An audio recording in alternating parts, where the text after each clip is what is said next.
அயோத்தி குடமுழுக்கு விழாவை கோவில்களில் நேரலை செய்வதற்கு தமிழக அரசு இடையூறு செய்தது சிறுபிள்ளைத்தனமானது என்று அமமுக பொதுச் செயலாளர் தினகரன் தெரிவித்துள்ளார். திருவள்ளூரில் செய்தியாளர்களின் வினாவிற்கு பதிலளித்த தினகரன், ராமர் கோவில் விழா நேரலை குறித்த விவகாரத்தை தமிழக அரசு பெரிதுபடுத்தி இருக்க வேண்டாம் என்றும் தெரிவித்துள்ளார்.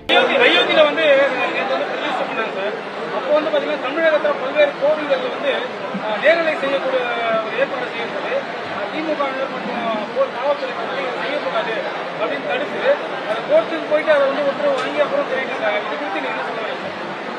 அதாவது சில தேவையற்ற நிகழ்வுகளை தமிழக அரசாங்கம் தவிர்த்திருக்கலாம். கோயில்களில் அங்கே கோயில் திறக்கிறாங்க. இந்திய மக்கள் அனைவரும் அது ஜாதி மதத்துக்கெல்லாம் அப்பாற்பட்டு உச்ச நீதிமன்ற தீர்ப்புப்படி ராமருக்கு கோயில் கட்டப்பட்டது எல்லோருக்கும் தெரியும். அந்த திறப்பு விழாவை பிரைவேட் இடங்களில், தனியார் கோயில்களில், தனியார் மண்டபங்களில் அவங்க ஒளிபரப்பு செய்யறது, அதை போய் காவல்துறை வைத்து தமிழ்நாடு அரசாங்கம் சிறுபிள்ளைத்தனமாக சில நடவடிக்கைகளை இறங்கியிருக்க வேண்டாம்ங்கிறது தான் எல்லோருடைய கருத்து.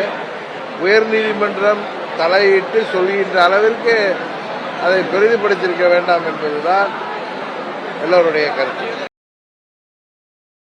செய்திகளை உள்ளது உள்ளபடி தெரிந்து கொள்ள ரெஃப்ளெக்ட் நியூஸை சப்ஸ்கிரைப் பண்ணுங்க.